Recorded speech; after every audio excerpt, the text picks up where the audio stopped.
ফুরফুরা শরীফ জিন্দাবাদ, দাদা হুজুর জিন্দাবাদ, বড় হুজুর জিন্দাবাদ, মেজে হুজুর জিন্দাবাদ, সেজে হুজুর জিন্দাবাদ, ন হুজুর জিন্দাবাদ, ছোট হুজুর জিন্দাবাদ। এরকম করে তকবীর দিয়ে 21/23 পালবো। 3 দিনেতে 1,70,00,000 উপরে লোকই বাড়ে হয়েছিল। এ মুসলমানেরা, এই তকবীর দিয়ে যাওয়া মানে কিন্তু মুরিদ নয়। আলোচনার দিকে ফিরে যায়।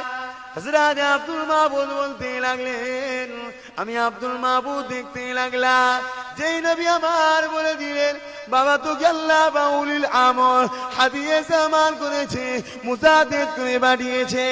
সঙ্গে সঙ্গে এই বাচ্চাটা আল্লাহ রাসূলের নূরে কদমে হাত দিয়ে কাঁদতে কাঁদতে বললে, ইয়া রাসূলুল্লাহ, ইয়া হাবিবাল্লাহ, এই বাচ্চাটার জন্য দোয়া চাই, আল্লাহ পাক যেন এই বাচ্চাটাকে কবুল করে নেয়।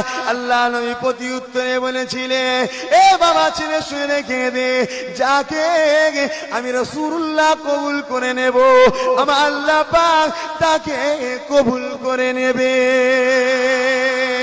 এ বাবা ছেলে শুনে কেঁদে, তোর কথা যে মানবে সে আমি রাসূলুল্লাহ কথাই মানলো, আমি রাসূলুল্লাহ কথা যে মানলো সে আল্লাহ কথাই মানলো। এ বাবা ছেলে, তুই নিজের কথা বলবি না, আমি রাসূলুল্লাহ জানিয়ে দিয়ে যাচ্ছি, কোরআন হাদিসের কথাই তুই বলবি, নিজের মন গড়া কথা বলবি না। আমি আব্দুল মাহবুদের মন বড় হয়ে গেল, আমি উনাতে মুরিদ হব।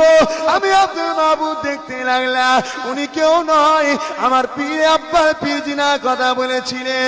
উনি হলেন আমার আপনার সকলের মুজাদ্দিদ হযরত পীর আবু বকর সিদ্দিকী।